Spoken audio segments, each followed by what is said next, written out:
Nothing. Hey y'all, how you doing? Sorry, I'm a few minutes late. I was trying to upload something to this laptop and I couldn't get it to work. So, what else is new? How y'all doing? Hi, my love. How are you? Hi, Barbara. Yes, I did, Barbara. I enjoyed myself. I got up out of there too. I couldn't stay long. Hi, Lawanda. How are you, sweetie? Yeah, I got up out of there. I'm not trying to give all my money to no casino. I mean, I had fun. I always go in with the mindset if I lose, I'm going to lose what I can afford to lose. But I don't like losing. So, hi Miss Purple. How are you, love? Good to see you. Good to see all y'all. Let me turn on my music. Bling, bling. All right, here we go. Turn it down a little bit.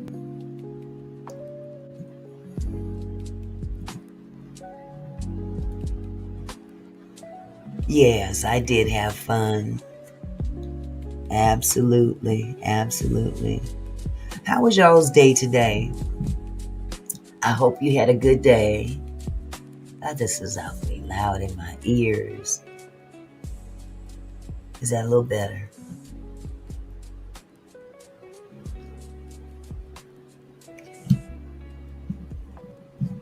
Yeah. So, happy Thursday to everybody. I was kind of struggling today to see what I was going to talk about. So, I had to deep dive some stuff. Wait a minute. LaWanda says, Auntie, did you know Sheila Hopkins and Angie's kids are seeing the truck company, the van driver, and the man who owned the van? They're seeing him or suing?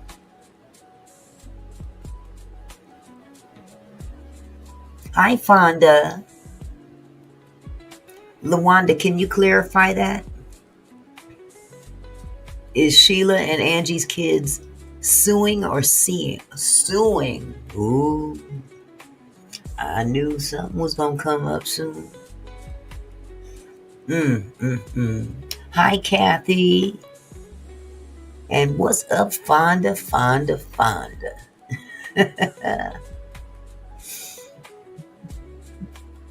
Wow. So where did you hear that at, sweetheart? Was that public?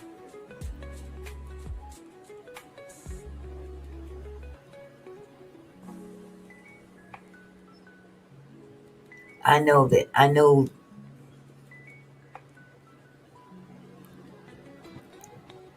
been working on that, you know what I'm talking about. Oh, okay. You read it. Okay, cool. Well, let's see if let's see if it hits YouTube over there. It's in the news. Good. I'm glad the news is finally trying to cover something about Angie and her family. About dadgum time, shoot. Kathy.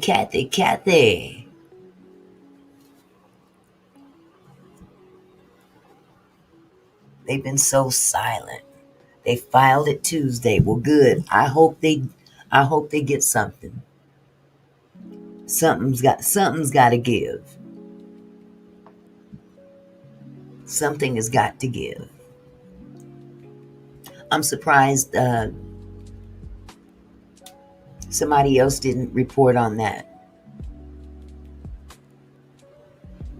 And maybe they have. We just don't know. I don't pay attention over there no more. So let the chips fall where they may. I wonder if Stone's heard about it. Huh. I'm sure he has, though.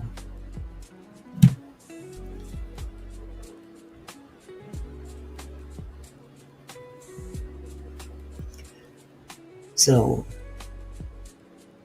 other than that, it says the truck driver faulty avoidance system failed, and he never braked and was listening to music with his headphones on. So this is the driver of the 18 wheeler. Wow.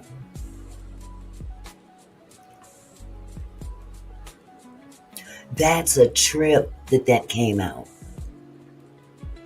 Wow. Hi, Faith. Well, LaWanda, thank you for passing on that information. That's crazy. The truck driver faulty avoidance system failed, and he never braked and was listening to music with his headphones on. That's the first I've heard of that. And I know for a fact you ain't supposed to be riding around with headphones on when you're driving. You have to be able to hear what's going on. That is crazy business. Yep. It's a wrap. That's a wrap. I wonder if that's in the police report. I hope it is. I hope it is.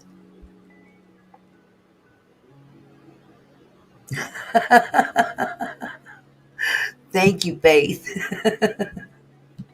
Yeah, you know I hightailed it up out of there too.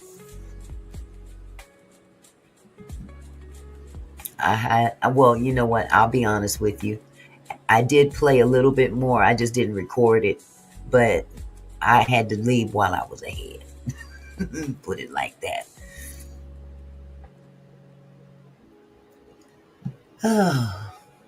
I'm thinking about going back tonight, but I don't want to. I really don't want to get in the habit of doing that because going to the casino is like smoking crack. It's addictive.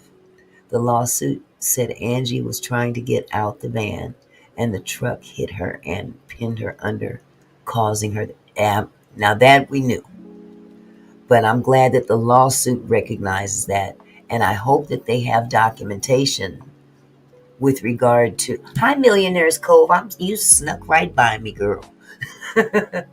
um, what was I saying? I hope that they have some kind of documentation about the driver with the earphones on, listening to music. That's a big deal. Because we know the truck hit the van. We know, according to the accident report, that the van went up in the air, spun around, boom, she was ejected and fell on top of her. And that's what caused her death. Wow. I hope and pray that they get it. Yes, Millionaires Cove, but you know I gotta keep up with my girl. Gotta keep up with you. And Faith, how have you been today?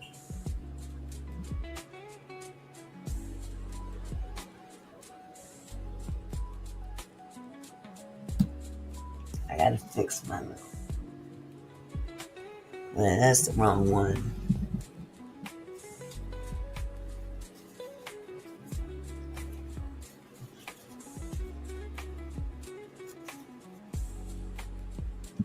Fix my little lights. Oh boy. Well, it's gonna be kind of slow today, I guess, because not a whole lot of people are coming in. But what we have to talk about is still, nevertheless, interesting and appropriate to talk about, because some of these stories they don't get them out there for us to hear. And I figure the more the merrier. The more people that are made aware of things, the better. Especially in our community. Faith says, I'm wonderful. Hi, Michelle. How are you, sweetheart? So good to see y'all. Hold on just a second. Hold on. Let me call this boy real quick.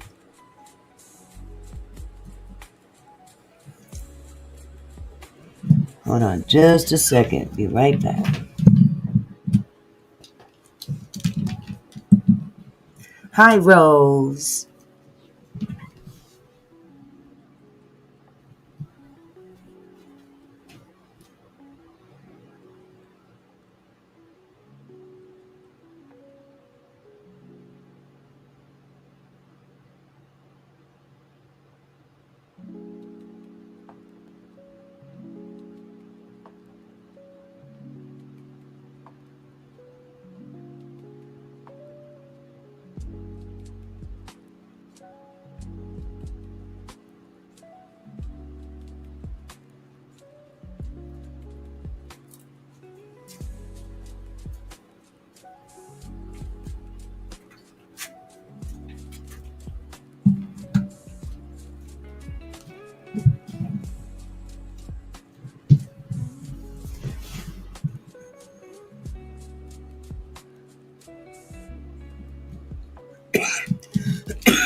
Okay, I made it.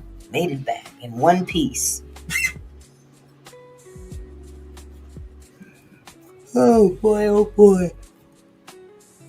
But yeah, I figure I I should stay away from the casino for a while.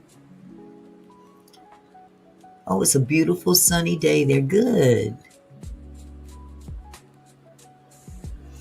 You're right, Barbara. They will. Especially if they've got it documented that that driver has earphones in his ears. That's a big no-no, no matter where you are.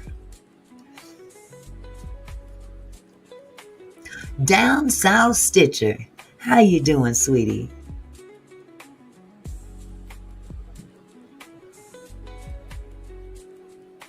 Oh, let me turn this. Wait, hold up. Hold up.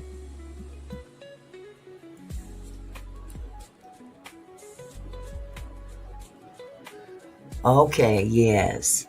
Her kids and Sheila. Y'all heard, I don't know if it's still the case, but Shayna, she bounced. She disappeared. Did y'all know that? Where is Shayna? Hi, Donna. How are you, sweetie? Where is Shayna? Hey, Camille. Yes, I did, and I replied to you. I sent you an email back, sweetheart. Faith says, I wonder how they got all that information. Sounds like they're creating content to me. Who, sweetheart? Who, Faith? I'm good, Retretta. How are you, sweetheart?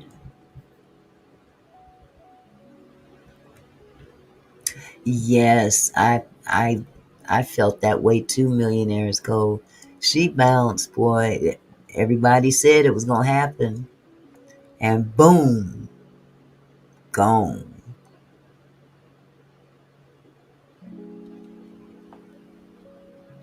Okay, Camille. Yeah, definitely. It was very, very interesting, and I'm gonna look some more into it. It hit real close to home with me because it involved a daycare.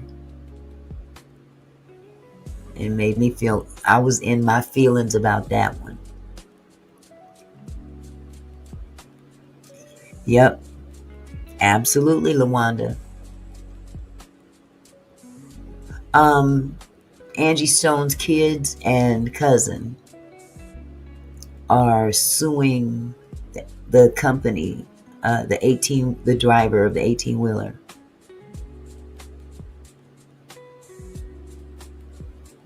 No, I didn't get to see that Millionaire's Cove. I didn't see his. Was this recent?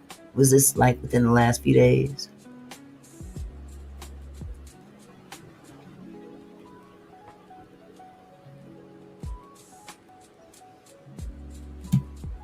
Yeah, I haven't really been in his lives except maybe once or twice this week. Usually I'm in there every day, but I've been real busy.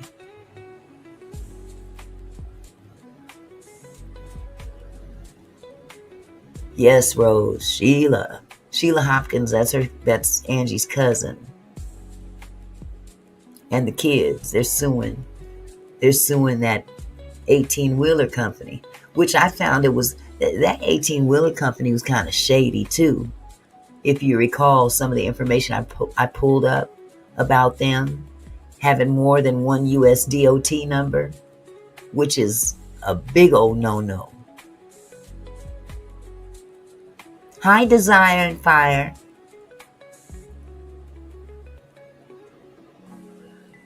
Very, very shady. Shady business. But a lot of these businesses be operating real funky. The days of the cover up. Probably both.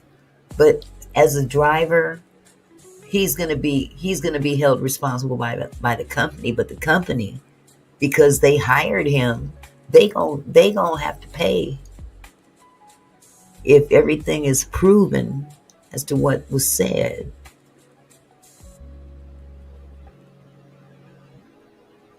And the man who owns you talking about the Sprinter van, the one in prison, they suing him too.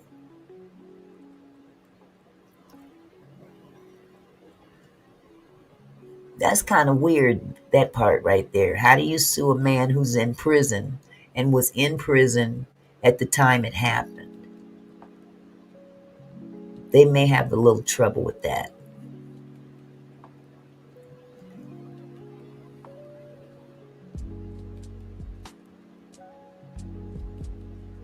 Absolutely, Barbara.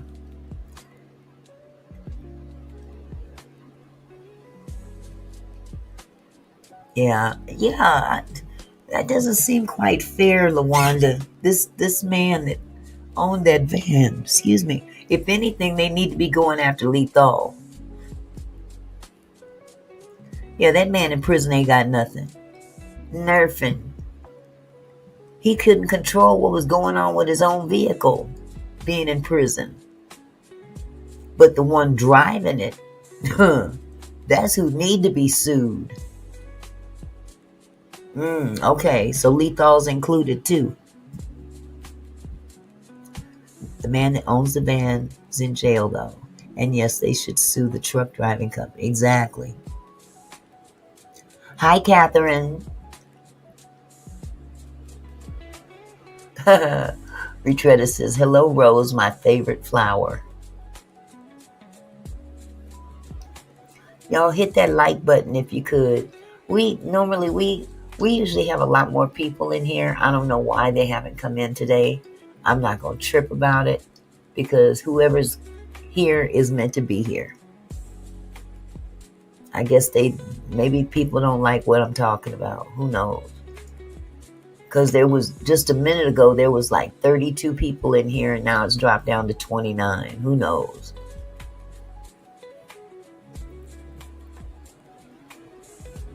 Now it's down to 26. Bye. Shoot. But, it could be a glitch in the system. Who knows?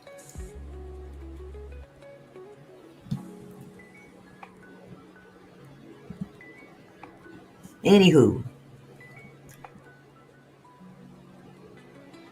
I'm going to give the people a few more minutes to come in. Yeah, that's possibility. They going to check out the Angie story. I wonder if paperwork is going to report on that too.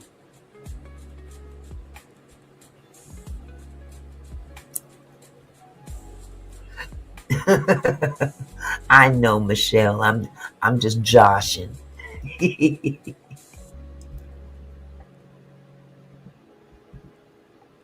Ooh, now or laters. Ooh, wee. Don't get me started. You haven't heard from paperwork, Lawanda? They're packing up the house. Oh, you talking about Angie's house, Millionaire's Cove?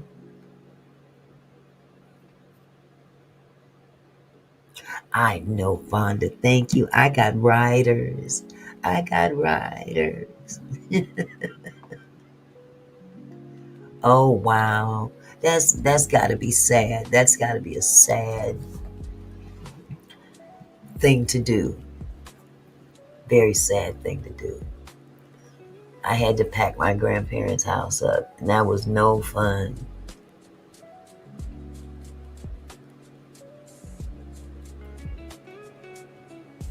Thank you, Retretta. Thank you so much. Stone talked about it. Okay. I'm going to have to go back and look at the replay.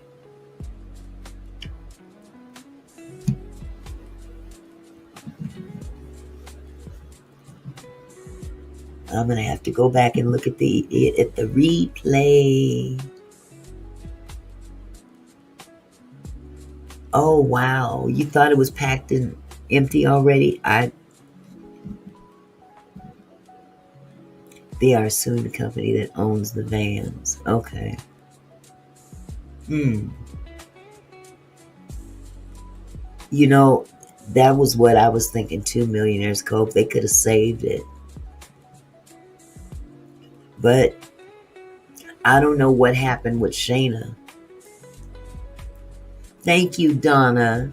You are so sweet. Thank you. You know, if I'm sure that Shayna was a big reason why they couldn't save that house. Something in my gut tells me she played a very critical role as to why that house wasn't saved.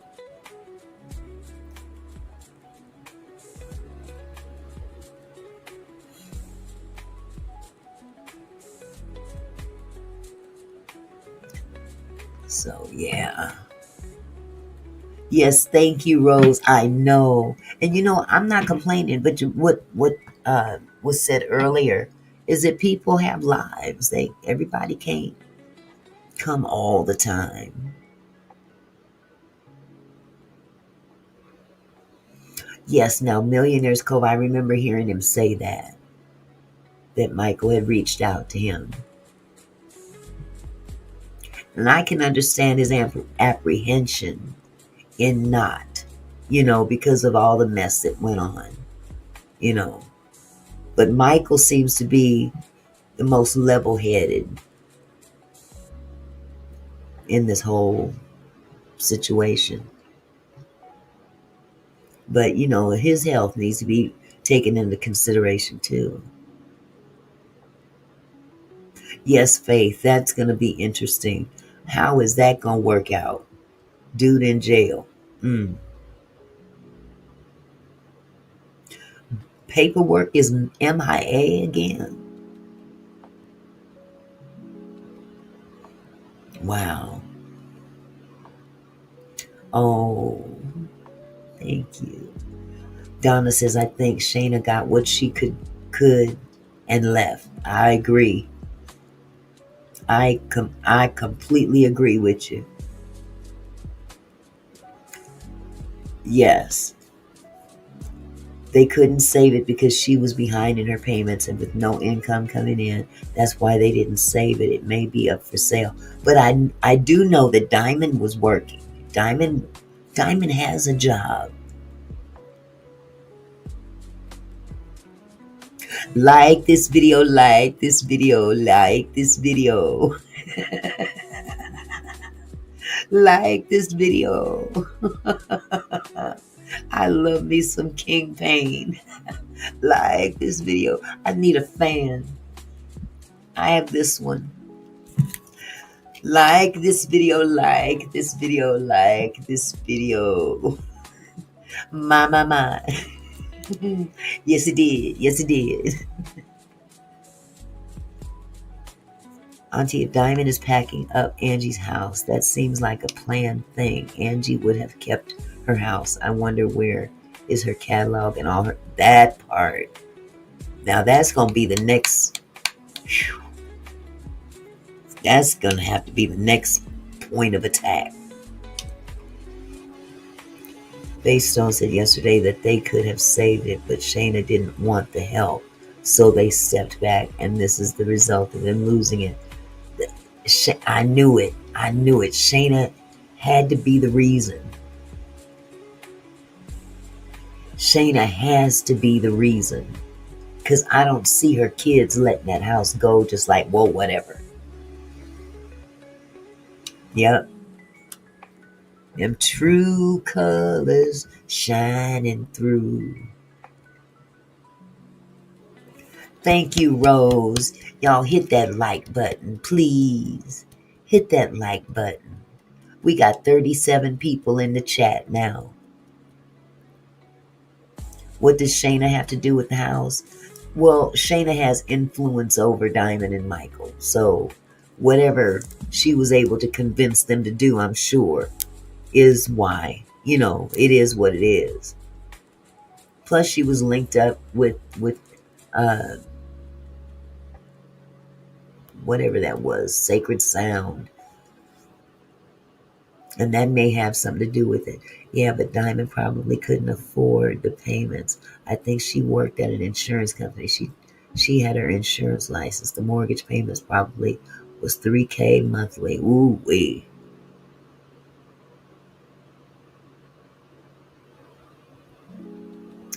Wow. That's a lot of work. That is a lot of work to have to dig into. That's really unfortunate. It's sad. Yes, she stays in the house in South Carolina. So I can't see her paying for both. Okay, child, Diamond is. She ain't. I'm sure she's pissed right about now. As she should. When they show you who they are, believe them. Absolutely, Camille. Yes, I told Stone to reach out to them, and he said he would. They can use all the help they can get at this point. Yeah. But they've got to want it. They've got to want it. So, he can offer. You can only offer so much. It's sad. That whole situation.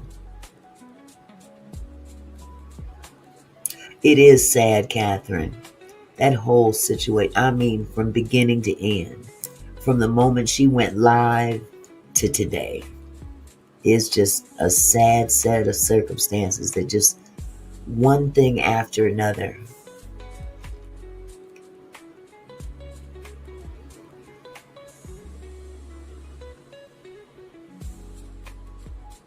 Shayna said no. See, that pisses me off right there. How dare you say no? This ain't none of your business. That wasn't your mama. Man.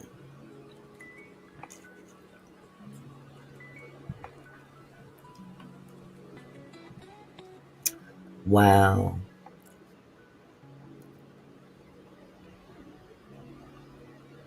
So Diamond's not working no more? Hi, Chandra. Excuse me.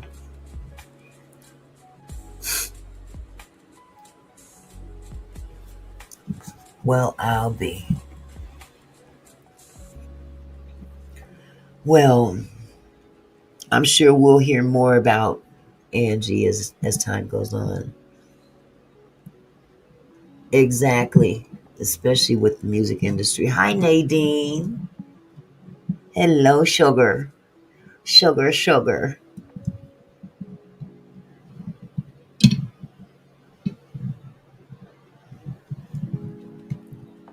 I hope so, sweetie. I hope she is. I really do. But here we've got another situation.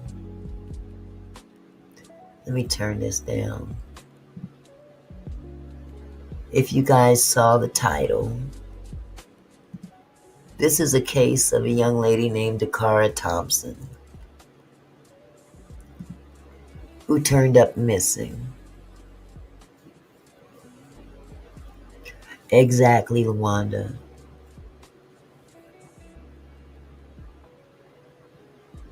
You're right, Michelle. You're right, too.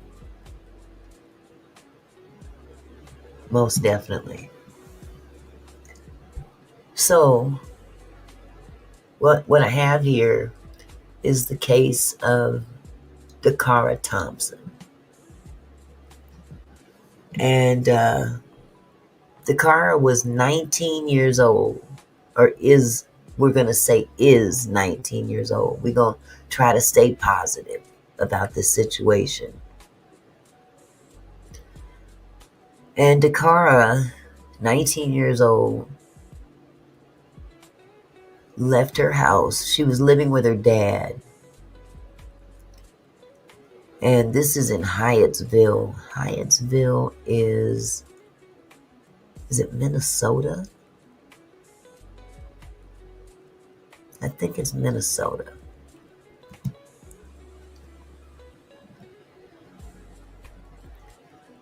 That's true faith. It isn't what it used, man. It ain't what it looked like it is. That's why all these record companies are so able to get over on people. Because people going in are going in like babies, not knowing the ins and outs. And they don't let them know what those ins and outs are either. They got to find out the hard way in some cases. It really is. But anyway, about Dacara. Let me pull this up. Parents of Dacara Thompson took the search for their daughter to a new location Monday, about a half-mile from where her car was found. Yes, they do get ripped off. AI and all that stuff, it dilutes the talent. It dilutes it and takes the credit away. AI is a monster. Okay, let me pull this article up.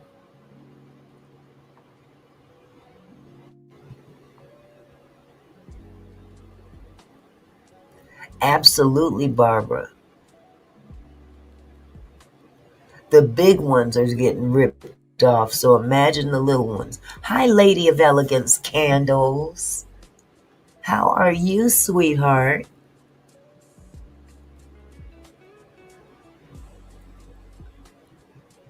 Okay, let's see. What did I do with that video? I had a video.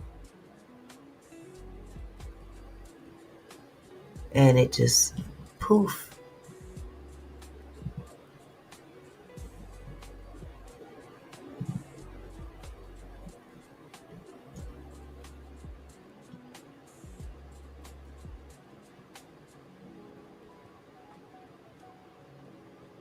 Let me see. Bear with me for just a second.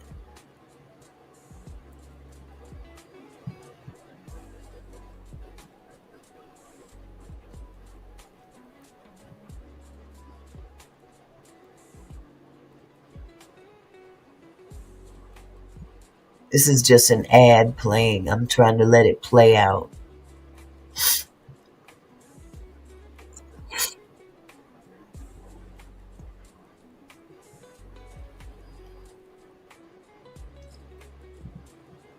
Okay.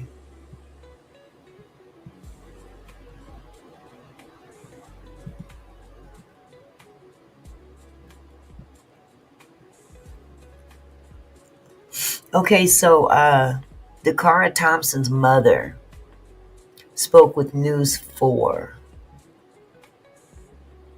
This was published on September 1st. Today's the 4th. Let me share this screen with you.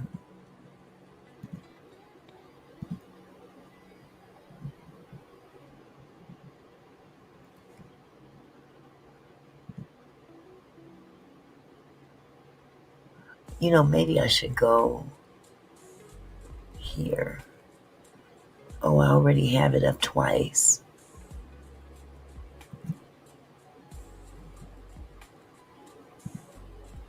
Okay. Okay, so this is the family. This is Shakara and her father. Beautiful 19-year-old young lady who went out. This is her Facebook. She went out one night. She was living with her dad, and about 10 o'clock or so, she told her dad that she had to go get some gas or something, and there's a gas station nearby. And after an hour, he got concerned, so he called her or texted her, and she texted back that she was okay. Lady of Elegance says, fall candles were ready and posted to website in 3 weeks. Never got your address. Oh, sweetheart. Um, Send me an email to my Hotmail and I'll respond with my address. Can you do that for me, sweetheart?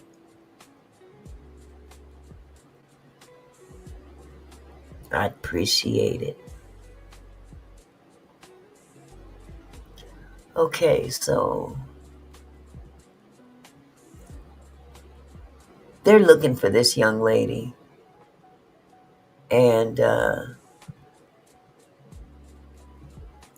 wow, all I can say is I don't know what I'd do. But here we have her mother. Well, first of all, let me read this to you. Okay, sweetheart. Okay, this is out of Prince George's County, Maryland. The Prince George's County Police Department announced Wednesday that Maryland State Police found a body with similar characteristics to missing 19-year-old Dacara Thompson. During a press conference, PGPD Interim Chief George Nader said that MSP found the body off of Route 50 in Anne Arundel County on August 31st. We really searched hard for Dacara. Okay, here's some previous coverage right here that I can pull up.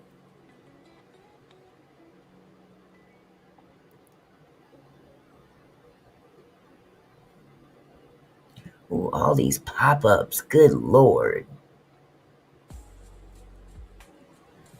Let me exit out of this one.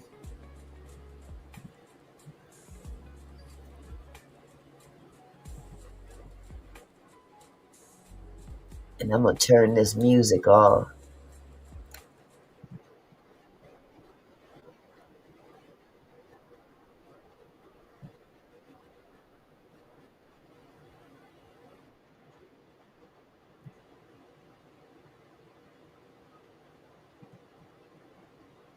Okay, here, I'm going to play this one for you. Is that, hey, let's go slots. How you doing, sweetie? I thought of you last night when I was at the casino. Oh my goodness. Okay, let me share this for you. Um, Let me kick this off and add this one.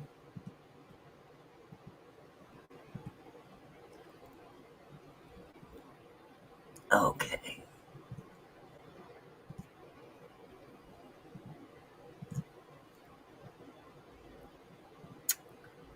Come on, there we go.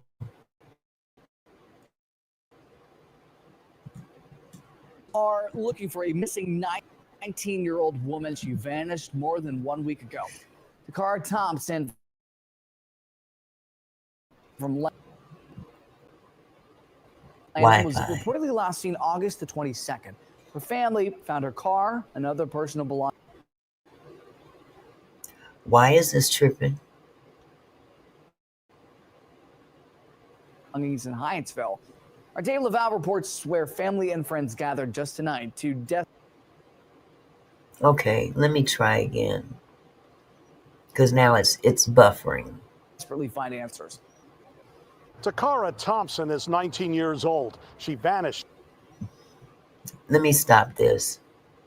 I'm going to try something else.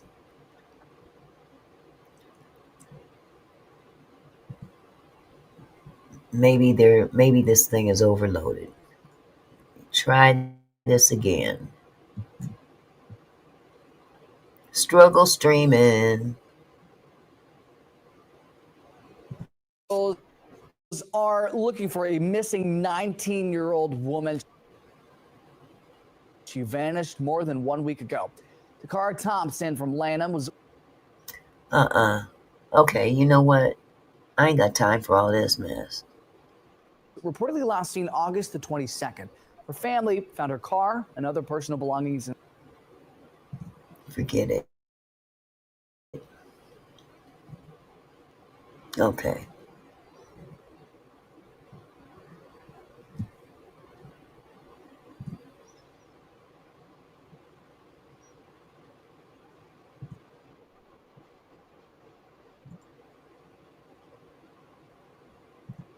Hold on a second.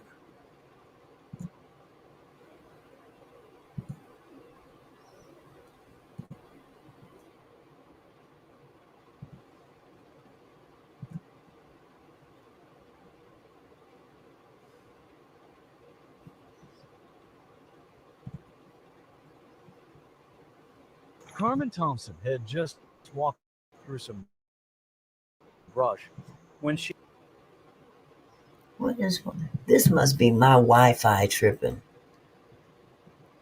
noticed what appeared to be a metal trap door. It was chained shut, but there was just Something's wrong with my StreamYard or my Wi-Fi. enough of a gap to peer down inside.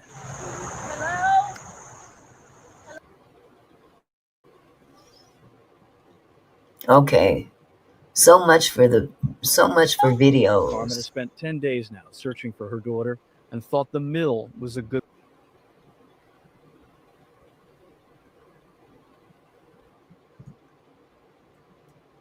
Never mind. I ain't got time for this nonsense. place I'll to just look. read. So why here? Why are you?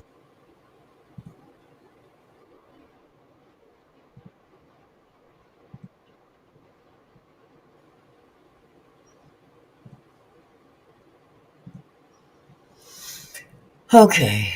This is bullshit. You know I ain't got no patience. Okay, so I will read this to you. Now my head ain't spooling.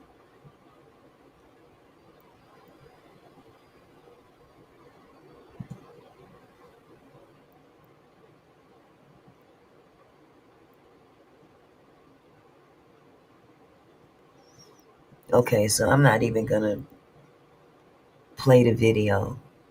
I'm just gonna read what this thing says.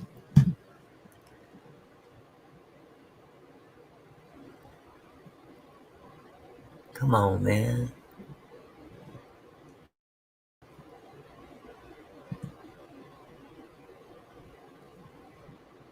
Okay, Prince George's County, Maryland, D.C. news now. The Prince George's County Police Department announced Wednesday that Maryland State Police found a body with similar characteristics to missing 19-year-old Dacara Thompson. During a press conference, get off of here.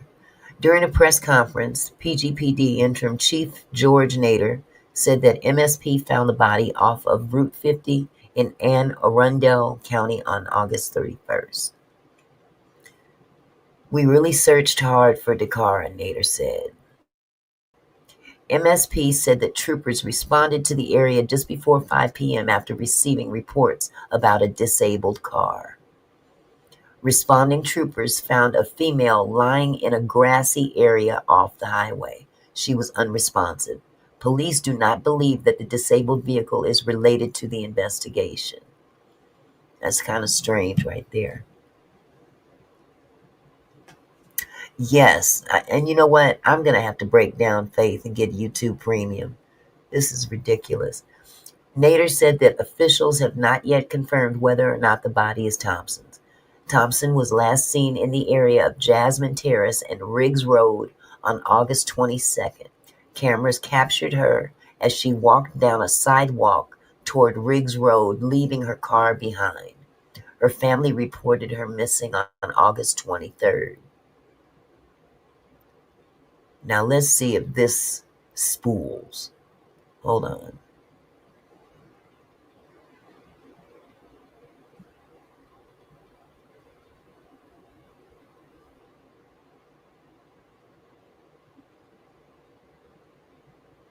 AARP for $11 per year with a 5-year term and your second membership. AARP. That's spooling too. So it's got to be my Wi-Fi. 19 years old. Dacara is 19 years old, even though technically she's an adult. She's someone's child, someone's baby.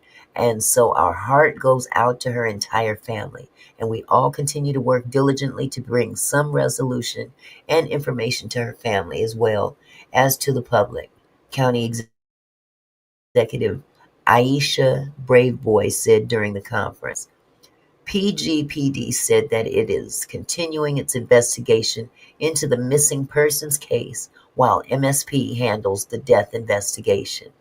Anyone with any information about Thompson is asked to call PGPD at 1-866-411-TIPS. Anyone with information related to the death investigation is asked to contact MSP at 1-866-7-LOCK-UP.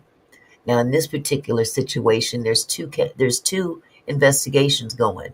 One on the missing case and one on the death.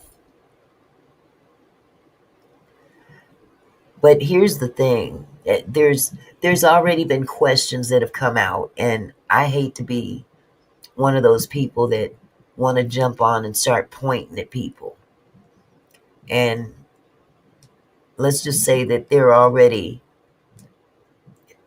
on social media, of course, pointing, kind of inconspicuously pointing the finger at the father.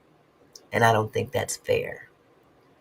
Not at all. It's too early in the game to point at the father, with all this other camera footage that they claim to have. And the thing is that they found her vehicle.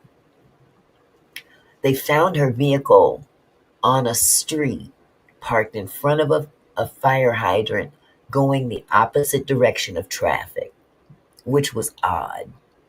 And what they found inside was her purse, her credit cards, debit cards, money, but her phone was missing and her key fobs were missing. Now, it was said on social media that it was strange that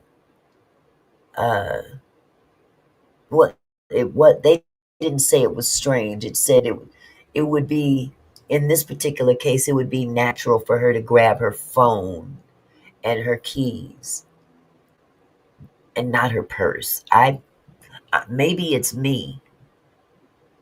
I know if I had a problem on the side of the road, I'm taking everything out of that car with me. Especially if I got debit cards, credit cards, money in there, and somebody see that in my car. Yes, track the phone, but the phone has been turned off. That's part of the problem. The phone has been turned off. But it was said that she returned a message from her father. She texted him back. Yeah, into thin air. And they're saying, well, the dad was the last one to see her alive and all this. Come on. Exactly, Michelle, they can still track it. So they can miss me with all that.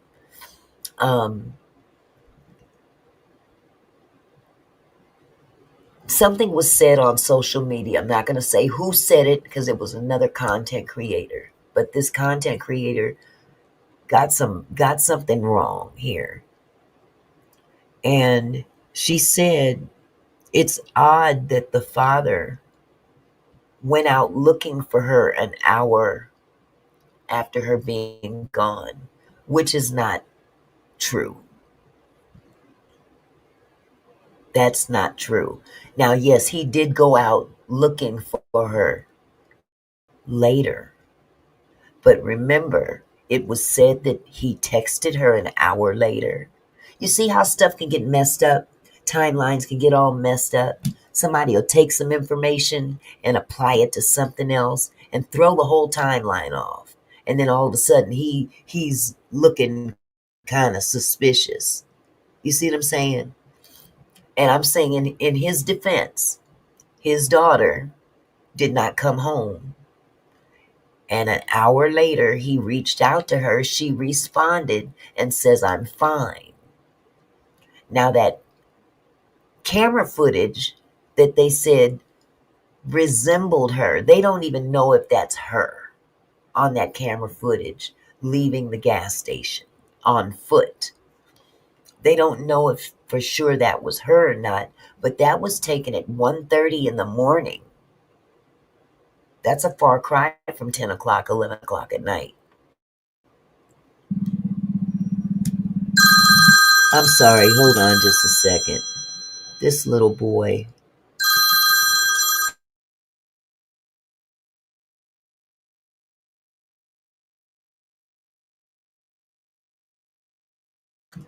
Sorry about that. That's one of my one of my kids that I used to provide care for. And I think he just started second or third grade. Now he's checking in with me. That's a good question, LaWanda. How long does it take to identify a body? But they said that she looked similar to the daughter. So they don't get me lying. But it's funny how the people's stories can get so convoluted.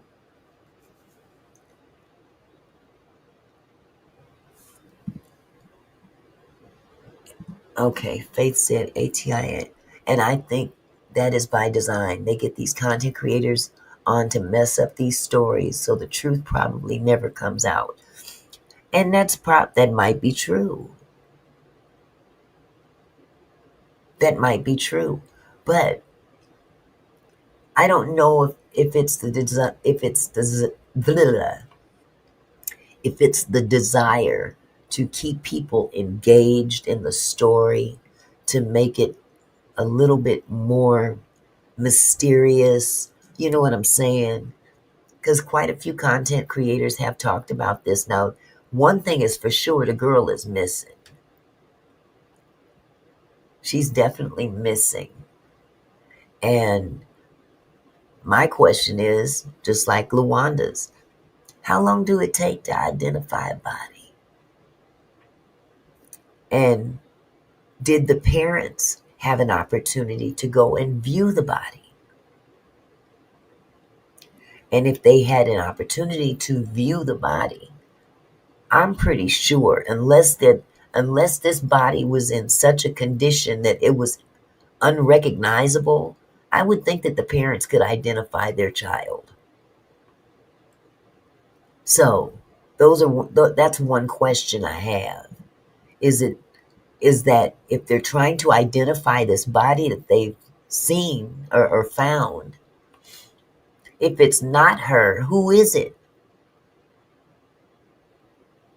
And why is it taking so long to identify them? Exactly, Faith. If there's a young lady missing and you find a body, wouldn't you try to link the two up at least, to if nothing else, to get that out of the way in the event that it's not her. It'll accomplish one of two things. It'll discredit the fact that it's her, or it will verify that it's her. And if it is her, then they don't have to worry about trying to figure out who it is. But if it's not her, now they got to figure out, okay, if it's not her, then who is it? Now they still got this other girl missing. Good question, child. You know what? Let's go slots. You know how young people are. They don't want nobody to tell them, oh well, I'll do it. No, they want to. And she was a new driver. She was a new driver. So, that little air of independence. She's 19 years old. I could see that. But the father did go out driving around and he found her vehicle. And just because he found her vehicle does not make him a suspect. And the reason that it's kind of being put out there that he is a suspect without saying that he's a suspect in content creators' minds. Okay. It looks kind of funny. He went out driving around looking for her. Why wouldn't he? That's his baby girl. Now, it's said that he went out an hour after she didn't come back. That's not true. That's not true. It can't be true. If he reached out to her an hour later. See, I think they got that in their head that, he reached out to her and she responded. And they're trying to say that he went out looking for her an hour after she didn't come back. And that's not the case. Millionaire's Cove says, identifying a body can take anywhere from hours to years, depending on the condition of the remains and the available identification methods. Exactly. But see, according to the reports, the condition of the remains was that it was pretty fresh. That's why they linked it up to this particular case as a possibility that it could be her. But again, something that fresh, you would think that they'd be able to, if nothing else, eliminate the possibility that this is her. Absolutely, Faith. Again, our baby girls think we're being nosy, but it's for their protection. They just don't understand this world is not a safe place. It sure ain't. It ain't nothing like it used to be.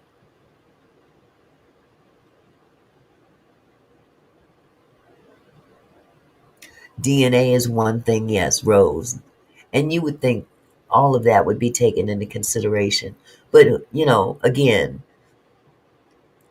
it's just a sad case, and it's an open case. And it's a possibility that this is her. It's a possibility. But it makes me wonder, has the parents had an opportunity to view the body? Correct, Millionaire's Code. They might know, but they have to make sure it is or not before they make a statement. That's right. And the father did say that there's things that they're not talking about publicly because it is an ongoing investigation, and I completely understand that. 100%. It's really a sad situation that they feel invincible. They feel invincible. A lot of these young ladies feel invincible.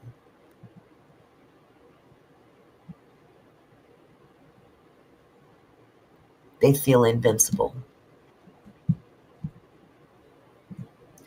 Let me see if I can get this thing to play. I'm going to try one more time.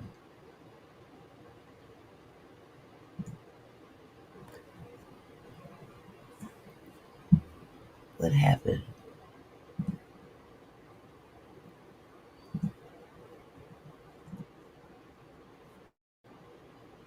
I tell you the truth.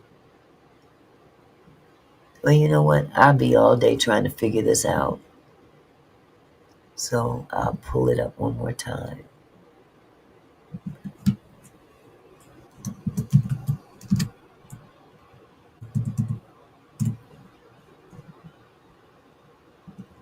Hold on just a second.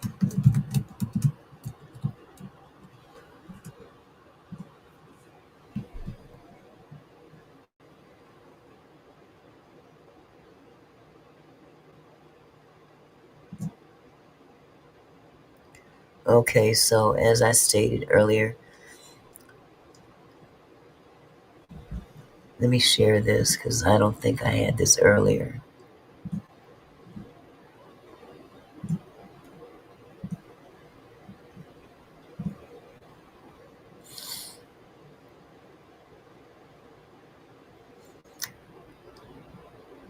So this is 19-year-old Dacara Thompson. Let me see if I can make this bigger. She is so beautiful. Look at that girl. It's so sad. Dacara has been missing since August 22nd out of Lanham, Maryland. Her white Ford Edge was later found abandoned in Hyattsville.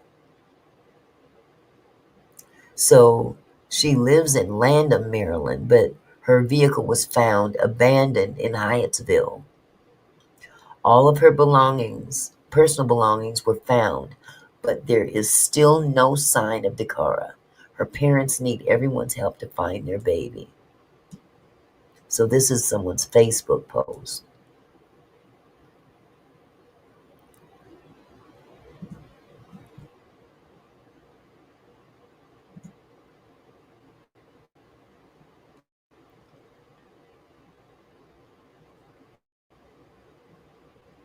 Okay. And you guys saw that. There was another video that I wanted to see if I could pull up.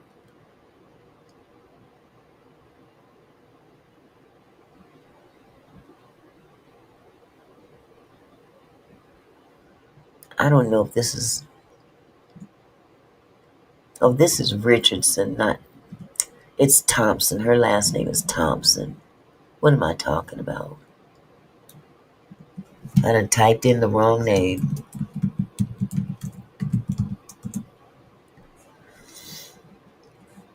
Okay.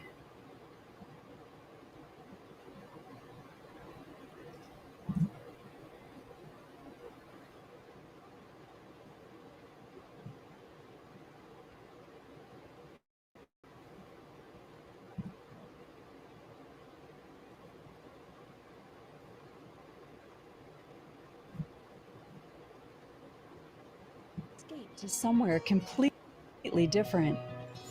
A place where a river is yours to ride. Art stands ready for your Oh, interpretation. Lord have And mercy. chefs are preparing your most unforgettable meal. This is Virginia's Richmond region, a place that's close by and easy to experience. Come discover our region. You're only a tank of gas or less away.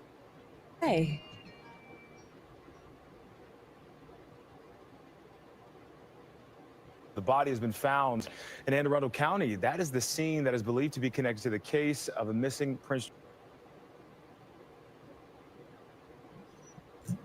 This is crazy. Who's been missing for close to 2 weeks now. Stephanie Ramirez is live outside of the police headquarters there in Upper Marlboro. Steph.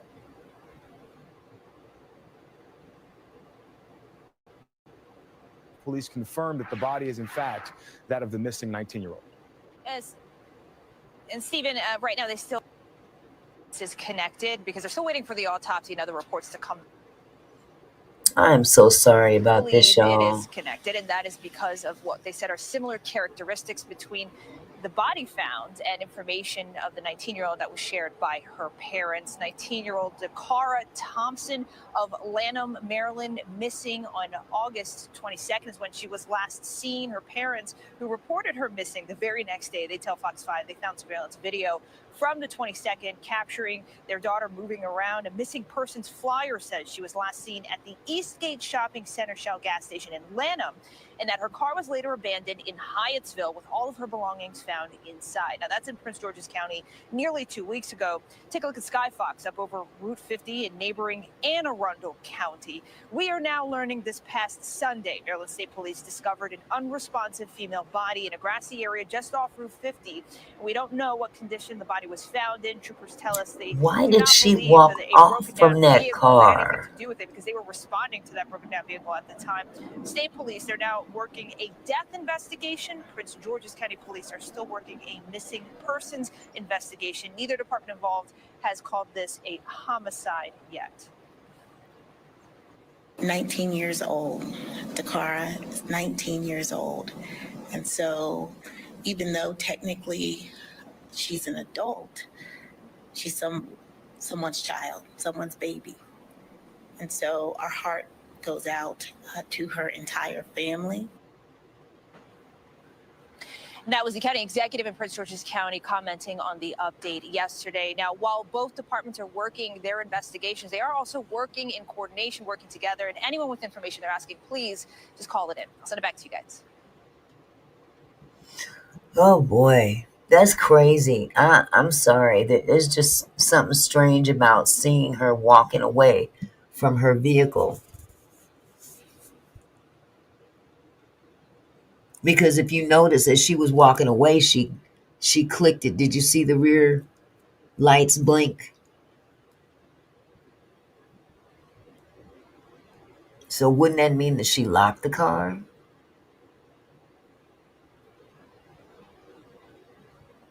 If you see that video, her car is facing the wrong direction. The other cars are facing one way. She's facing another. And she's walking away from that vehicle. Why? Hi, Holly. How are you, sweetheart? It's crazy. But we'll have to just stay tuned and see if this is, in fact, the young lady that they found. Well, we don't know, Barbara. But she was parked in a neighborhood at an intersection.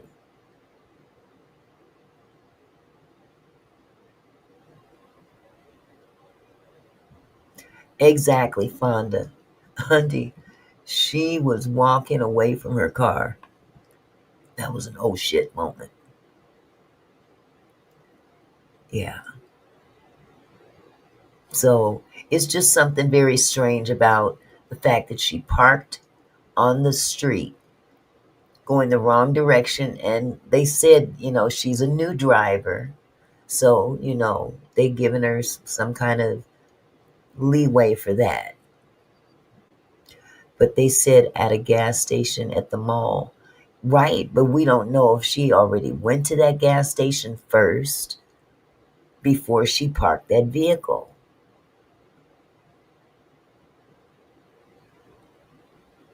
And when her father reached out to her after an hour of not coming back, remember, she said to her dad, I'm going to get some gas. I'll be right back.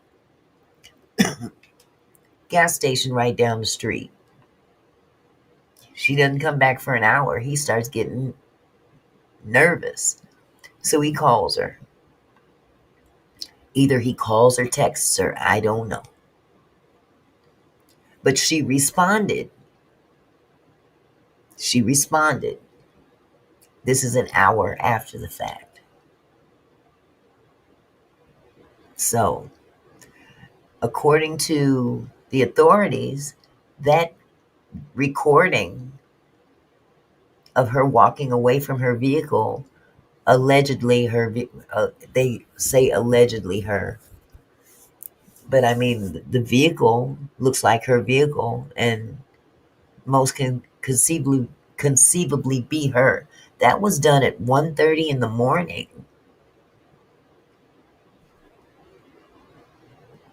So that's a long break between an hour after she left home, because he said that she left home about 10 o'clock. Hi, Pamela. How are you, sweetheart?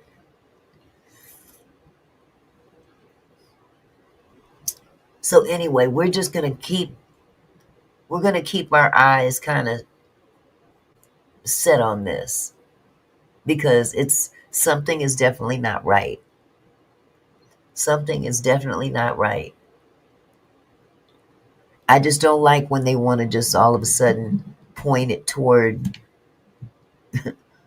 the closest person to her when they have footage of her, you know. Just because he went looking for her does not mean that he's, I tell you, the media kills me. Exactly, Faith.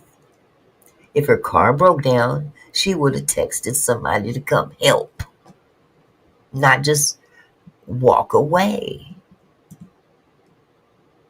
I know as a 19-year-old girl living at home with daddy, you mean to tell me her car gonna break down and she don't call daddy?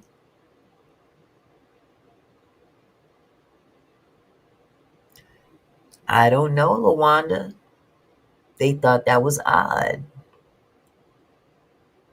But they also kind of explained it away by saying, oh, she's a new driver.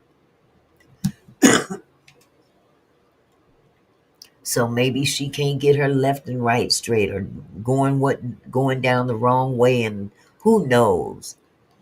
Bottom line that this young lady is missing. And they have a body that they can't say is hers or not. So collectively as a community, we have to keep this on the back burner and keep our eyes open about it. Exactly, Fonda. Anything could be. Anything could be. Oh, I'm so sorry. I didn't mean to yawn like that. Man.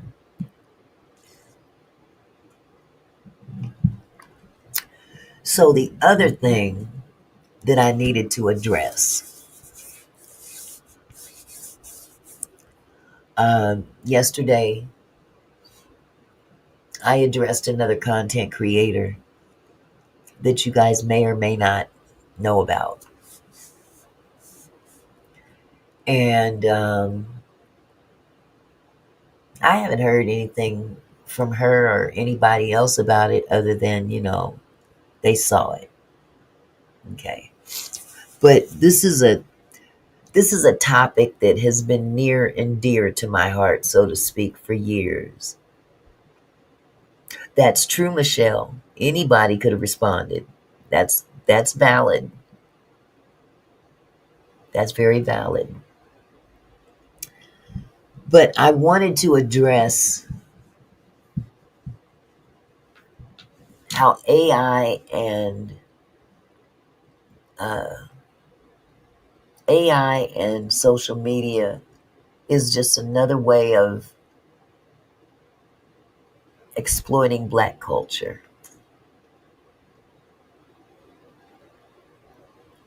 And I addressed it another content creator yesterday because I was confused. I was like, okay, the little videos are cute.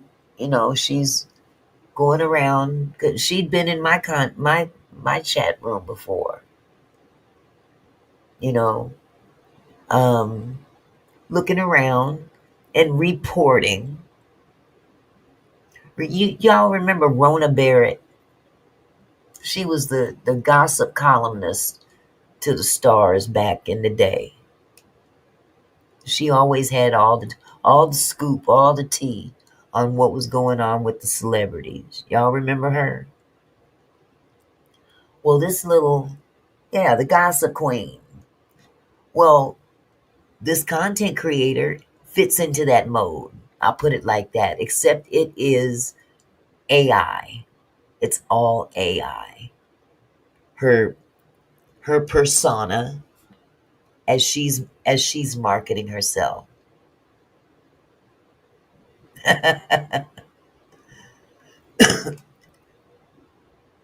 Her voice even is AI.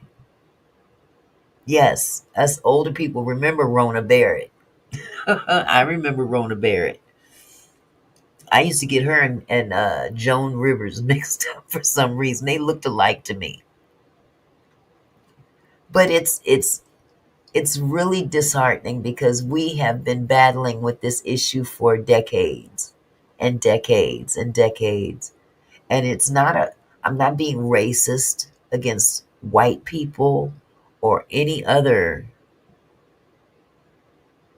AI is Allen Iverson and the new stuff is gonna crash. I know, huh? But this is not against one particular culture. But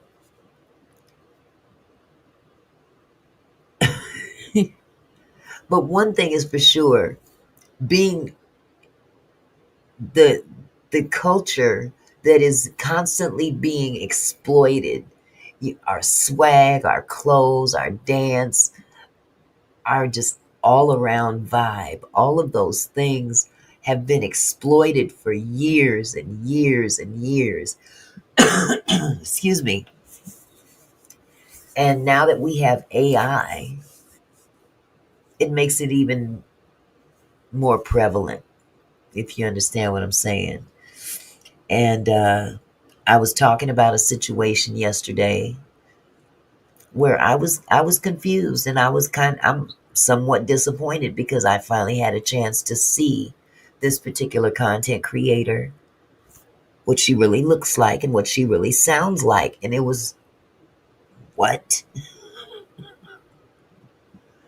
Now, I don't know if I'm going to have to safely assume, I'm going to say this for everybody to understand where I'm coming from. I can safely assume, if I'm wrong, but I can safely assume she don't even live in the United States.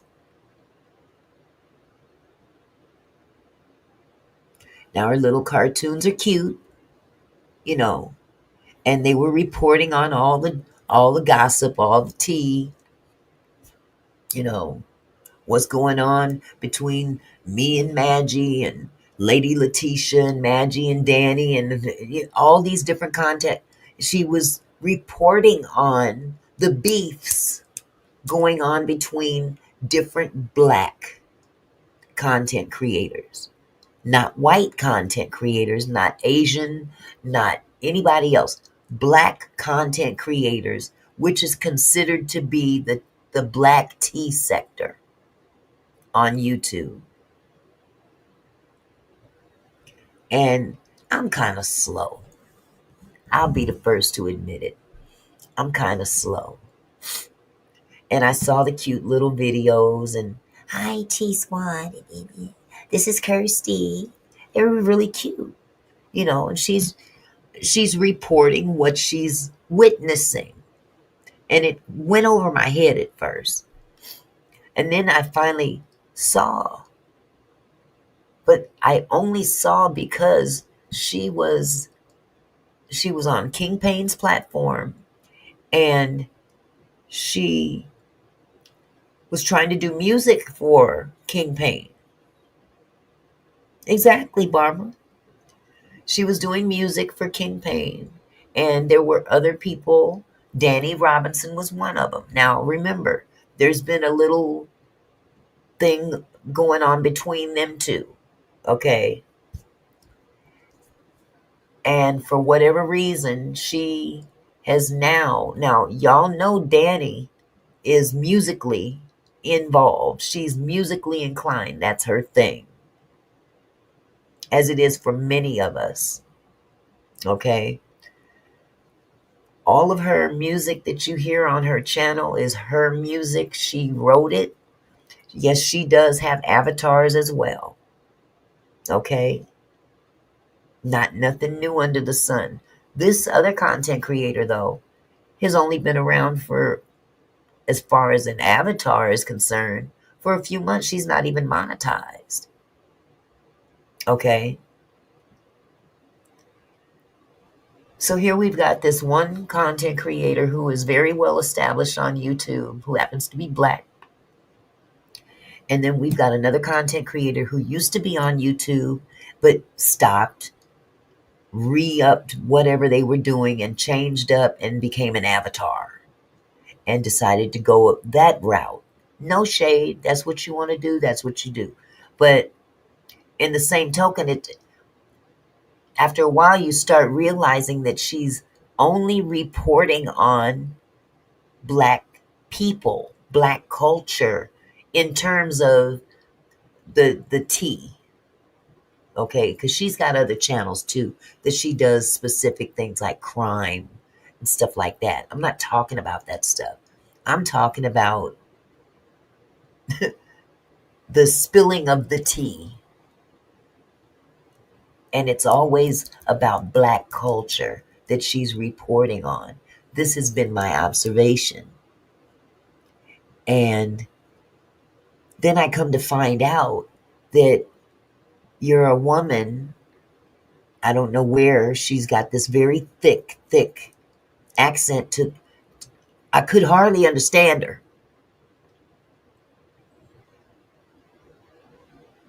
Exactly, Faith. I could hardly understand her as she was talking with King Payne. And he was putting up different songs that were done for him because he was looking for. No, she wasn't an Avenger on Danny's channel. No. Matter of fact, the Avengers are not too happy with her. But Danny had done a song, and I'm not trying to get into their situation. This is what I'm observing. And I'm like, whoa. Okay, when did it move from dropping the T on us black folk? Hi, LT. Can you put up her accent? I will know. I don't have it available, but it sounds like Scottish, very heavily Scottish, it was said. But she had a song up there for King Payne to do. Danny had a song up there for King Payne to do, and someone else had a song, and he played all three songs. He held a vote. Danny won. Okay. Now I'm seeing more. Well, before even that music battle happened, I was seeing more of her videos being at Danny. Okay. And I'm like, okay, hold it. Now you're not just dropping the T. Now you've taken a side. Because if you're going to report, and maybe I'm wrong, but did Rona Barrett ever take a side back in the day when she reported the tea, so to speak, the gossip? Did she ever take a side? Or did she just report what she observed and moved on? You see what I'm saying? But now that it's become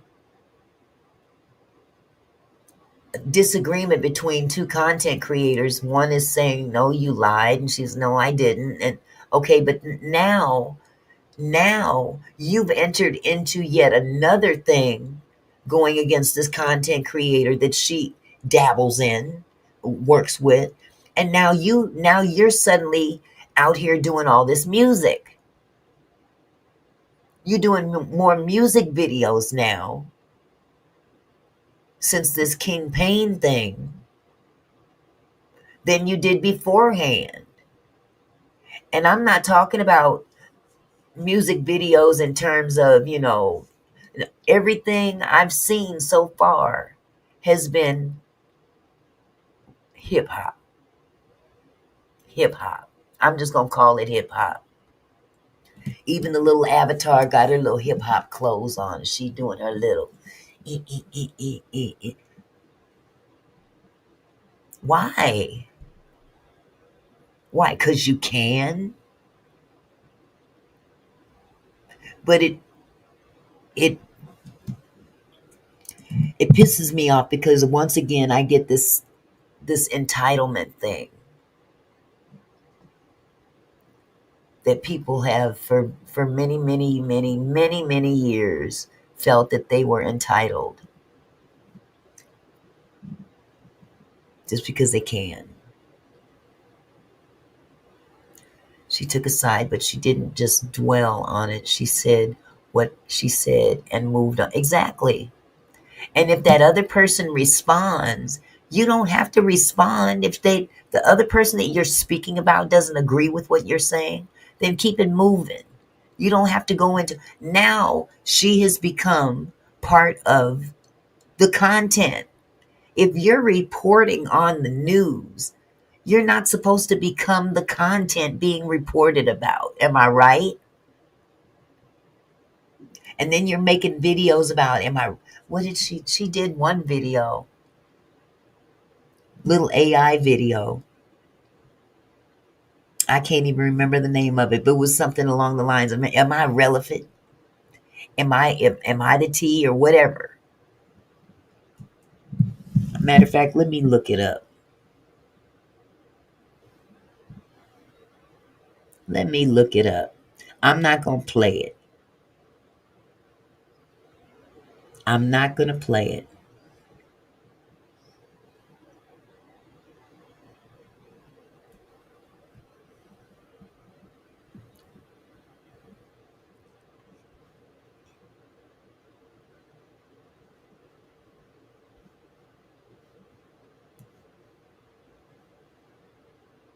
She got one called Casper that kind of bothered me.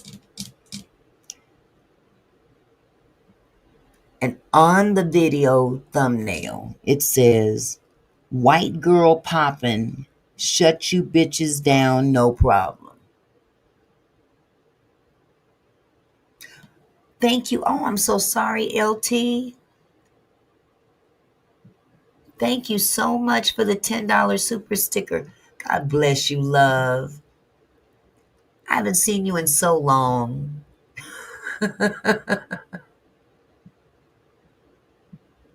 Hi, Q Rock. How are you, sweetie? Faith says, "Auntie, we teach them how to make money and we don't keep it amongst ourselves so we can profit off of it, which give them a chance to steal it and make it theirs." Yep. But it's just, did y'all catch what I just said? What this what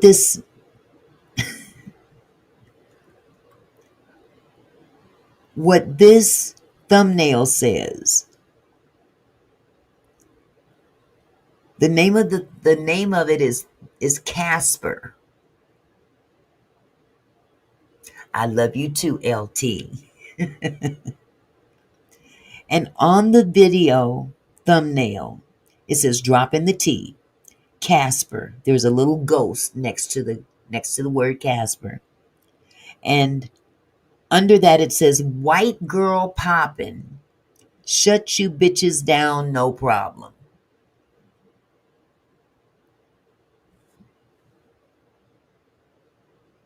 Huh?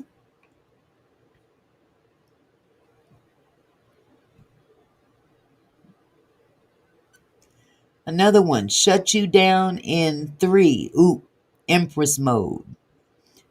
What?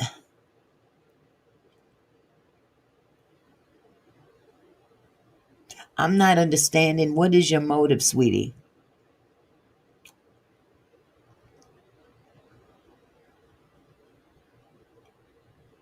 I'm not understanding. Wow.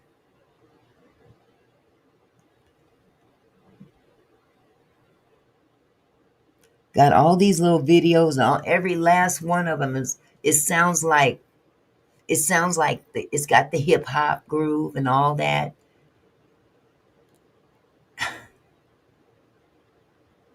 Yeah, the ebonics. All of it is AI though. It's all AI. It's a facade.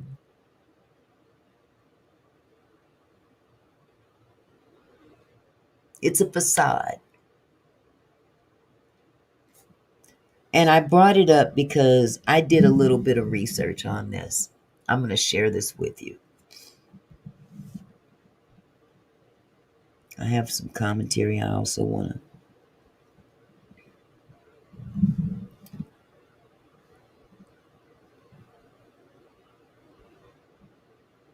I'm not going to go through all this and read it.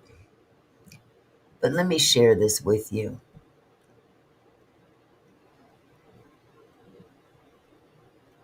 Because it kind of explains what we're facing. It explains what we're facing as a culture. And again, I'm not trying to come out here as some racist person or anything like that, but it is what it is. Okay? It is exactly what it is. The theft of Black culture on social media involves the appropriation of Black creators' work and cultural expressions, often without credit, compensation, or understanding of their significance. Thank you, Holly, for becoming a new member. Thank you so much, my love. Yes, Barbara, King Pain kills me with, yes, it did. Yes, it did.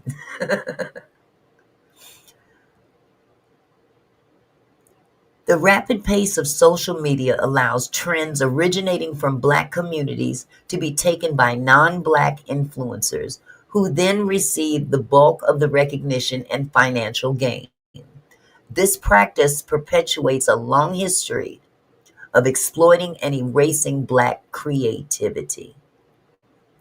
Prominent examples of cultural theft.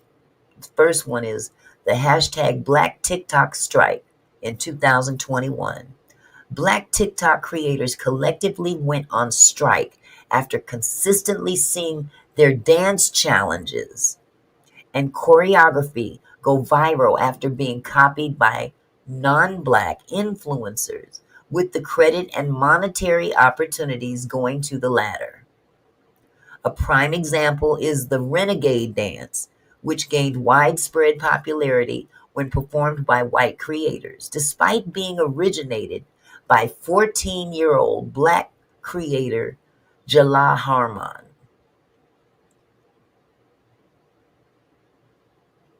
You leaving, Michelle? Okay, sweetheart. Wait, where are you at? Where are you at? Where are you at? Okay, sweetheart. I'll see you later, love. Then we've got the next one, blackfishing and digital blackface. Blackfishing is the practice by non-Black people, typically white women, of using makeup, hairstyles, and cosmetic procedures to appear racially ambiguous or Black online for social capital.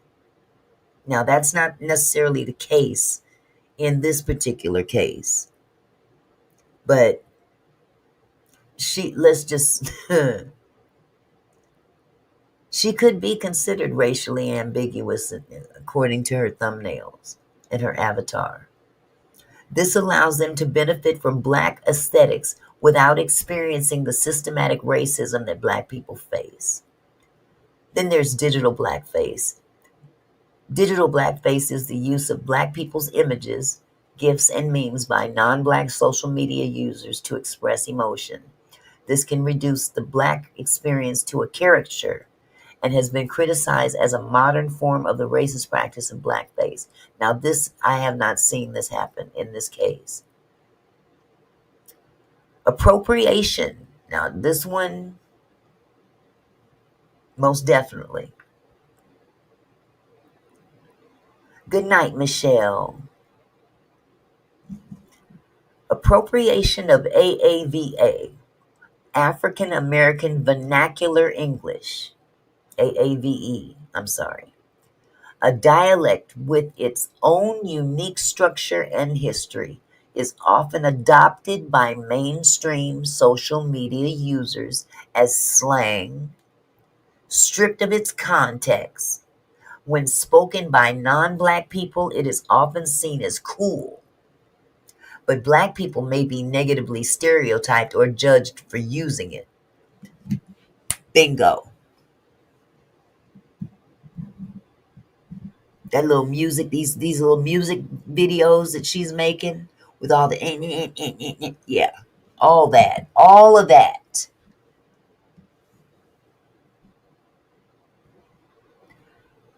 The commodification of cultural trends, the pressure of social media's algorithm-driven popularity often turns deeply meaningful aspects of black culture into fleeting content. Traditional elements like African-inspired hairstyles lose their historical significance and are reduced to fashion statements. Now, with that said, a comment was made in some video and some little song she did something about saying as tight to your head as a lace front. I beg your pardon. Do you wear lace fronts? Isn't that something that usually black women wear when we refer to those of us that wear wigs and stuff like that? The lace front, that's very popular in the black culture.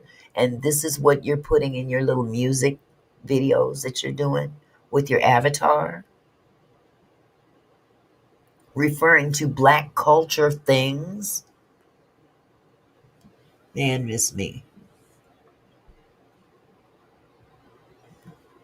Here in America or abroad, Faith, I don't know.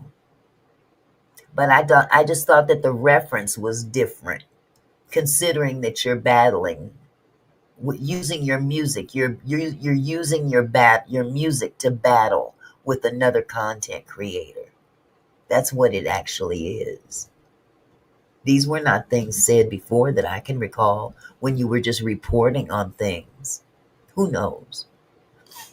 I'm just saying what I'm saying because I see what I'm saying. Impact on black creators, lack of credit and compensation. The primary issue for black creators is the widespread failure to credit them for their ideas, which translates into lost opportunities for brand partnerships, media appearances, and financial success. I don't think that we really have to worry about that in this particular case. Emotional and mental toll. Black creators face immense frustration from seeing their work stolen. Some have reported being shadow banned or having their content suppressed by algorithms when they address racial issues, pushing them toward less culturally complex content. Reinforcement of stereotypes. When cultural elements are appropriated without context, it can spread misinformation and reinforce negative stereotypes. Marginalization. In the influencer industry, black creators are often marginalized and underestimated. Some report receiving offers below market value and fighting gatekeeping with fashion and beauty industries despite driving trends. There's a whole lot of other stuff. Addressing the problem, advocacy and collective action, educating for appreciation, not appropriation, platform accountability, changes in copyright law. All of these things are involved with this topic. But here's the thing.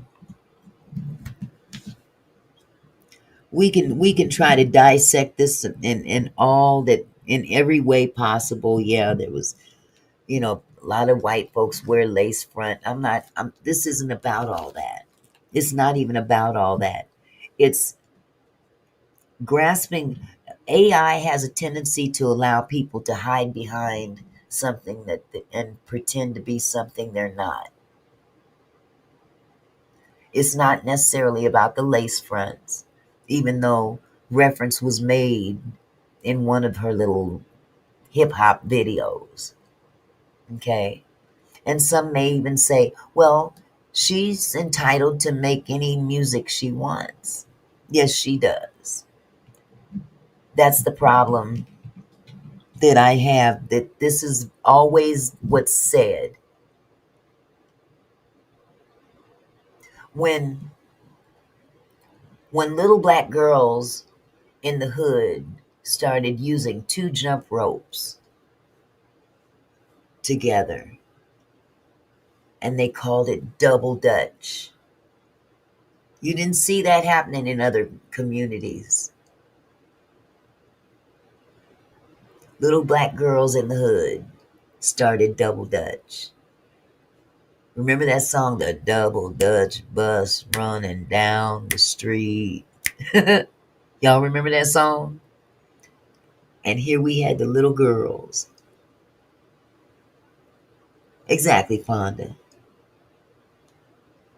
They created double dutch.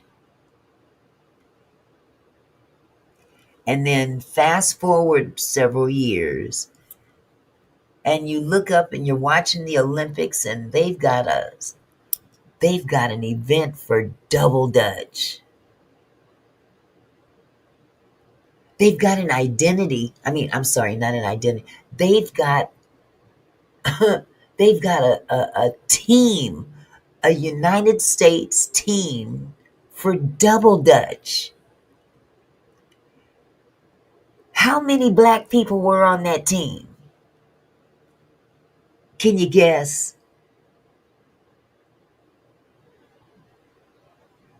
Exactly, Faith. Does that make it right, though?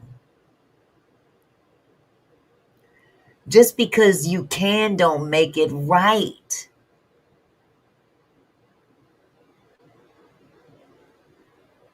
Yes, it's cool. The swag is on. The hairstyles, all those things. Yes, we are a cool people. But don't act like you did it and don't want to give credit where credit is due. That's where I have a problem.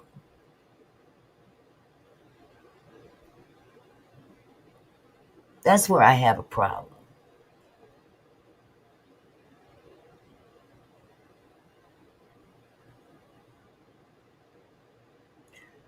Faith said, Faith said, not at all. Did you hear that? A black man invented Hennessy and a white man took it from him.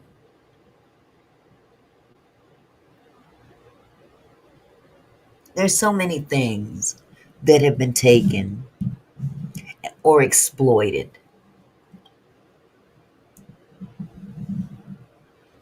Artificial intelligence, theft at the speed of code. Social media, the culture vulture's playground. Platforms like TikTok, Instagram, and YouTube thrive on content that goes viral. Am I right? And time after time, it's black creators who spark the dances, slang, and aesthetics that dominate the feed. Yet when it comes time to monetize, amplify, or celebrate, it's often non-black influencers and corporations who reap the benefits. The algorithm, coded with bias, decides who gets visibility. The result? Black culture is front and center, but black creators are sidelined.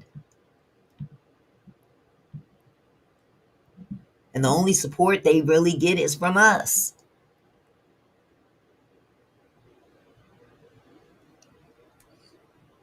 AI, theft at the speed of code. AI introduces a new layer to this exploitation.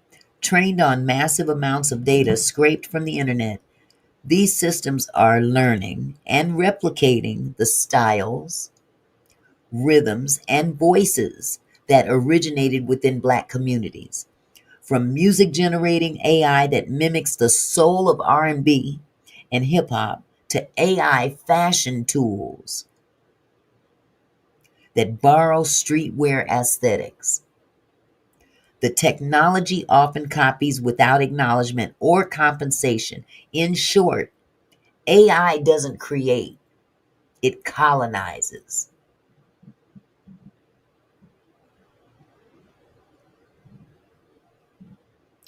Now here we're going to go into global appropriation. See, we just talking about within the United States at first, but let's take this abroad. Global appropriation, when Black American culture crosses borders without credit. The exploitation of Black culture doesn't stop at the borders of the United States. Around the globe, elements of Black American creativity, from hip-hop and R&B to streetwear and slang, are borrowed, copied, and repackaged by people from other countries.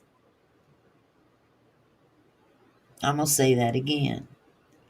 From hip-hop and R&B to streetwear and slang are borrowed, copied, and repackaged by people from other countries. Music scenes across Europe and Asia thrive on hip-hop, but too often without acknowledgement of the Black communities that created it.